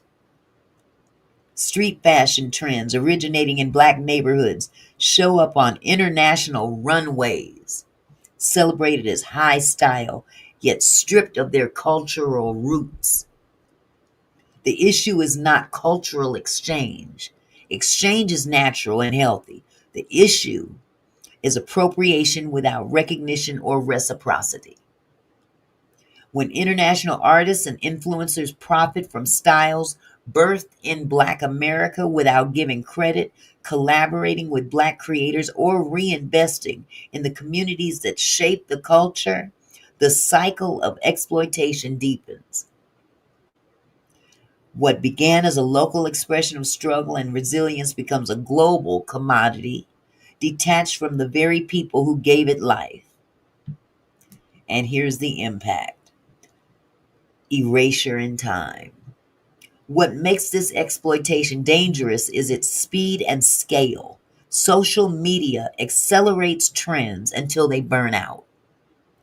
While AI can replicate cultural expressions endlessly without needing the people behind them. At the same time, global appropriation spreads those same trends worldwide while cutting Black Americans out of the story. This creates a triple erasure. Black creators lose credit in the present, their innovations are diluted abroad, and their contributions risk being erased from history altogether.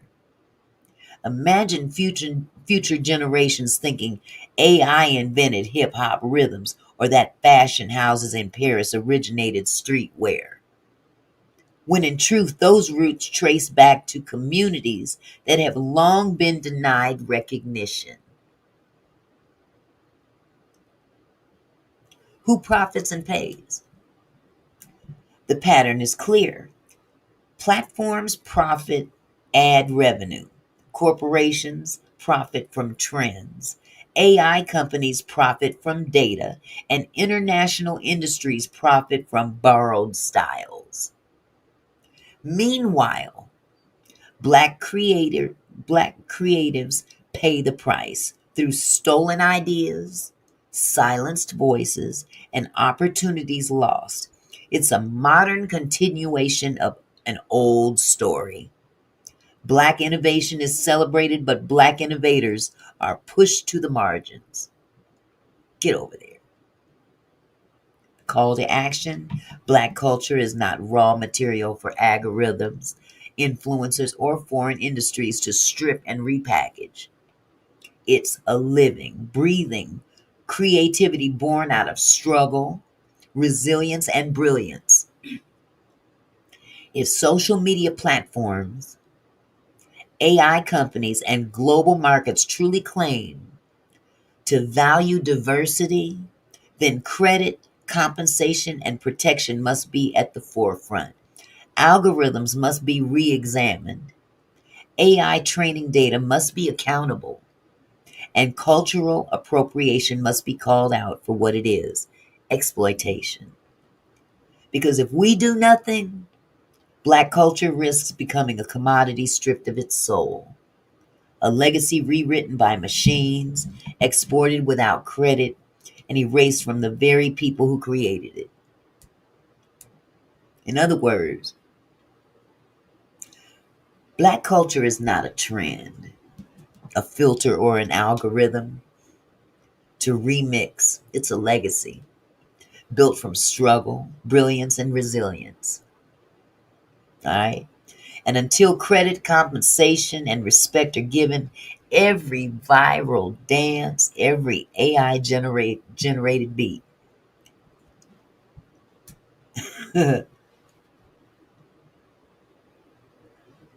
every borrowed style is theft. The world may profit, but the soul of the culture will always belong to us. Period. Absolutely, Faith. It is a known fact.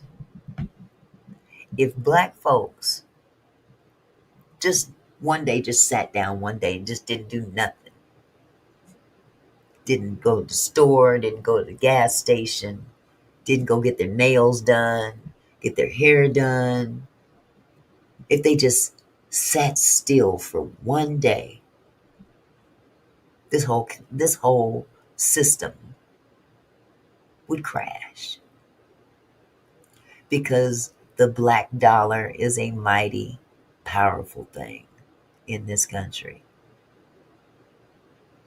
And I know I'm making a big deal out of a little AI content creator, but this is how it starts.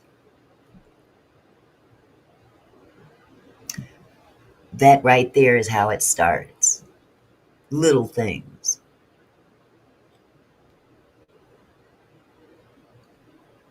Little things like that. That's just one little content creator, but watching the moves. Start here, move here.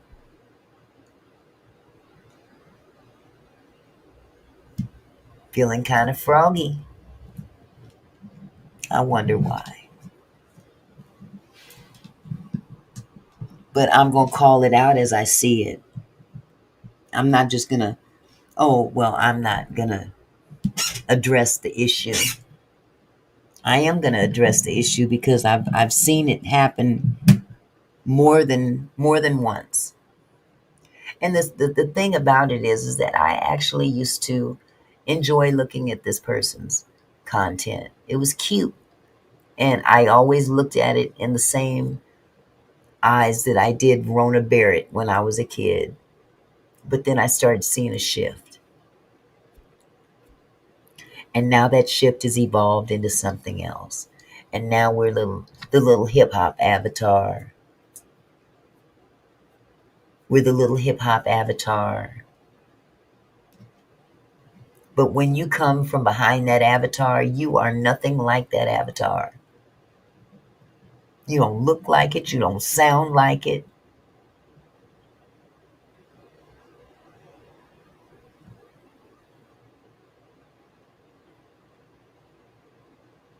Why?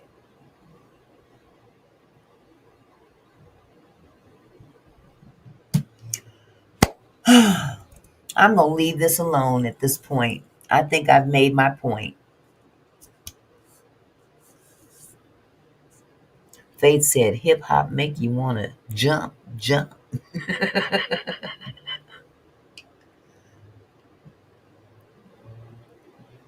But it just, my grandfather, I used to watch my grandfather just get so enraged over subjects like this because he lived it. My grandmother too. They both did. That was the benefit of being raised by older people. I saw 2 generations ago, not just one. 2 generations ago, they came up in a time where, even my dad, he had to sit on the back of the bus. But I'm talking about them old. My grandmother was born in 1905. My grandfather was born in 1909. Can you imagine what kind of history they lived through? They met in Harlem, New York during the Harlem Renaissance. That's how they met.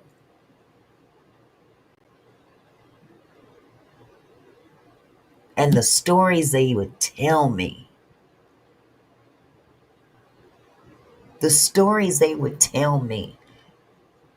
I'm not going to go off into a whole bunch of them. But I tell you there's one story that you guys probably read or heard me read in that book. It's the opening of that book. Where'd you get that little white baby from? And I say it like that because that's how my mama said it to me. She said that man walked up to her in downtown Seattle, of all places, where it's supposed to be all diverse and everything up here as opposed to the South. That's why they came up here, because everything was a little bit more mixed up.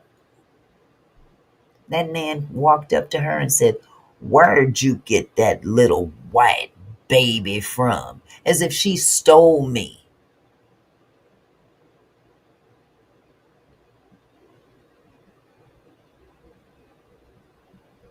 A lot of folk don't get to hear them stories. So when I get kind of brittle about the way the culture has been exploited time after time after time, I mean, I can remember Sammy Davis Jr. hanging out with Frank Sinatra. Was it Frank Sinatra, Dean Martin, Joey Bishop, the Brat Pack? They had him because he was he added the color to it. And he was the most talented out of all of them. That man had been dancing since he was a little boy. But society looked at him, or should I say white society looked at him as the little monkey, the little token. That man had more talent than most of Hollywood had as a whole.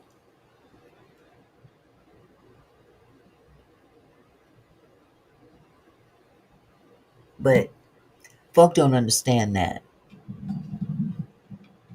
What did I do? I didn't do anything. I just learned how to do AI and I thought it was cute. Well, what's wrong with you? Yes, you have the prerogative to make an avatar in lieu of yourself, but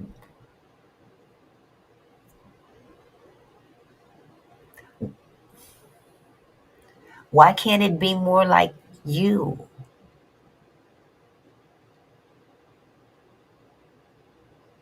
One thing I can say about Danny does not show her face. She does not show anything in terms of herself. We all know. But every representation of Danny in her avatars represents her as an African American woman.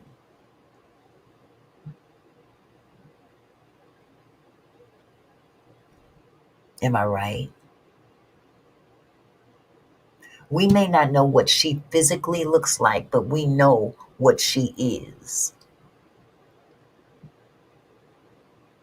We know exactly what she is. I just find it difficult to wrap my head around people that hide behind something that they're not.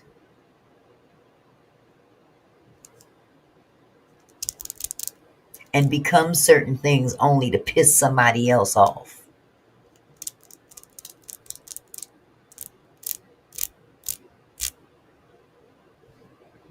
I'm just saying what I'm saying. I might be wrong. Who knows? If I'm wrong, I'm wrong. But I'm just saying what I'm seeing. because I done seen a lot of shit go down in my life. And I'm not going to play it off like I haven't.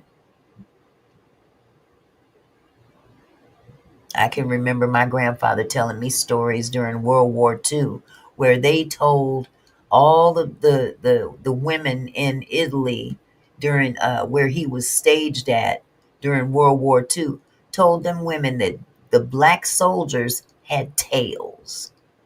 I know y'all heard this story.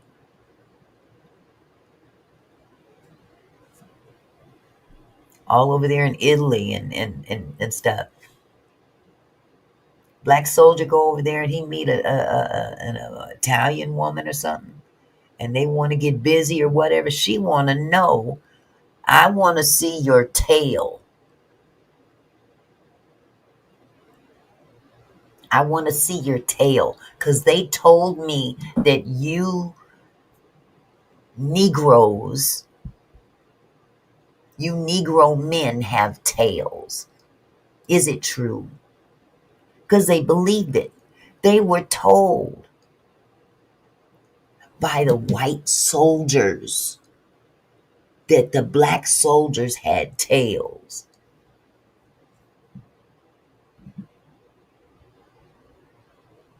Thank you, Fonda.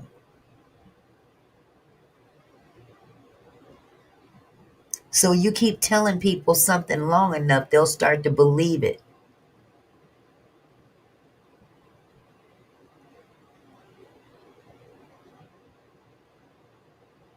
I get tired of seeing people create a narrative that they don't even know or understand about black culture, but you want to get up there and perpetrate it.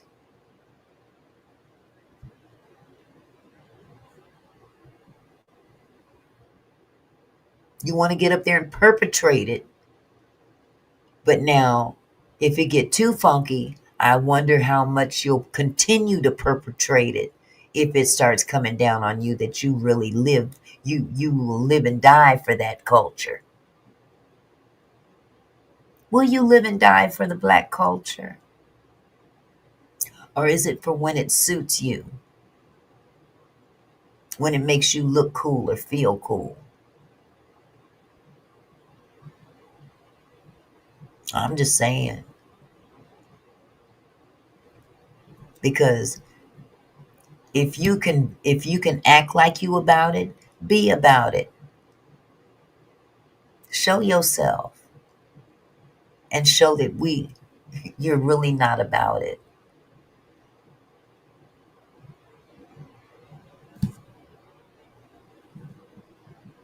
You know why? Because it don't pay off. It ain't cool. It ain't cool. We cool. Just accept the fact that you can't be everybody if you're not everybody.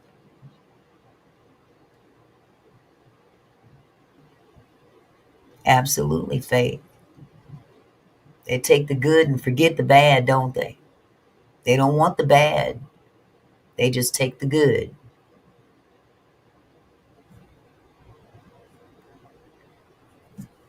I'm going to leave it alone at this point. All right, y'all. I'm going to shut this thing down. I love y'all. I appreciate you sticking by me in my rant. Oh my goodness, but I will be back tomorrow. I'm gonna try to I was trying to come early today and got sidetracked. But I'm gonna come back tomorrow, same time. Thank you, Millionaires Cove. I'm gonna try to come back a little earlier, but if not, same time, same channel. So you guys have a wonderful evening. I love y'all. Wait, let me catch what Barbara said real quick. Been like that since we taught them to be civilized and they turned on us. They were cave people living in the catacombs, and caves as uncivilized people. Say that then. A true rant. Thank you, Retread. Y'all Have a blessed night. God bless you, and I'll talk to you later. Bye-bye. Hey, Mickey.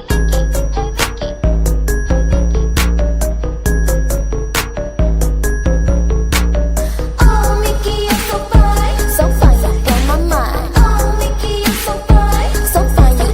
Oh, Mickey, you're so fine. Hit the like button. It don't cost you nothing.